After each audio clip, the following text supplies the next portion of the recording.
qorshaha iyo qaynuunka ay soo rogeen mas'uuliyiintu waxay door muhiim ah ka qaataan habsami socodka shaqada ee arrimaha bulshada. Gudida nabadgelyada ee gobolka Togdheer ayaa go'aano iyo wax ka bedel anaanka shaqo ay hore ugu shaqayn jireen gaadiidka loo yaqaan tigaha wax ka bedel ku sameeyay istaamihii hore ay uga bixi jireen. Maayirka degmada Burco Maxamed Muraad oo ku dhawaaqay wax ka bedelka astaamaha ayaa waxa hadaladiisii kamid ahaa bahalaha tigaha lala baxsay suuqa jooga oo ogni kuwa guryaha lagu xareeyay waa ogi intaas baanu liiskooda qorin ninka halka labada casho ku banjaray yeenanka yara amar diidada ah suuqa jooga isku xaq u noqon maayaan waxaan kaga soo bilaabaya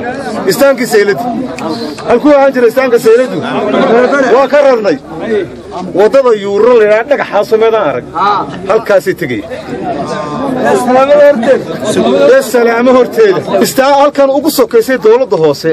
ee koosaar basaskeedu ay ka baxaan dhinacooda waxa la daris noqonaya tigihii wala shacabka iman jir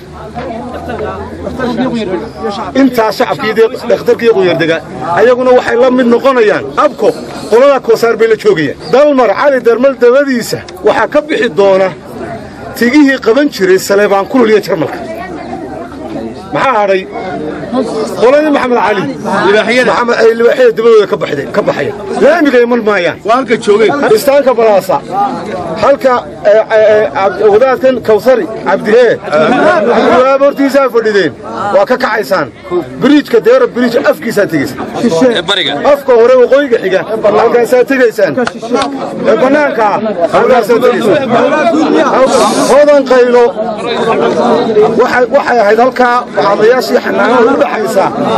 waxay tagaysaa halka khayradda Sheekh Bashiir halkaas tagayaan badhasabka gobolka Togdheer Maxamed Ibrahim Aadan Qabo ayaa isaguna sheegay in la qaato amarkani oo heshiiska la fuliyo lana diiwaan gelin doono bajaajta intiina halka joogta maanta ayaanu heshiiska la galeynaa laakiin nin ka baxsan ama tigta dabadda joogta heshiiskaasi ma quseeyo waa la idin diiwaan gelinayaa heshiiska imika maanta aynu galay marka uu fulo kadika la idin ka qaadaya waa tagaysaan waa shaqo tagaysaan waa ku xoogsanaysaan laakiin waxa hirgelinaysaa qodobadii aynu ku heshiinay maayarku idin sheegayay waa ku heshiinaysaan cidii ka baxda heshiiska cidii ka baxda ee heshiiska ka baxday fulin weyda waa la ganaaxaya dhinaca kale mas'uuliyiinta gaadiidka bajaajka ayaa soo dhaweeyay amarkani lagu soo rogay xukuumadayada iyo madaxdayada wixii ay soo jeediso annaga oo run ahaantii qaadana oo mar walba tixgelina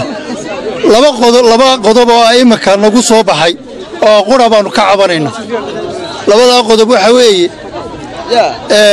istaankayagii balaase oo loo raray hawlaha guud oo magaalada dhinaceeda kala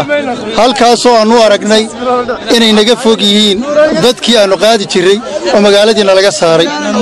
istaankii kale ee hodan oo ahaa saldhigga dhexe agtiisa oo loo raray ceelgooni agtiisa halkii khayriyadu ahaan jirtay khayriyadu imika tahay ee talada Sheekh Bashiir taasuna waxaanu aragnaa inay dabamar tahay magaaladii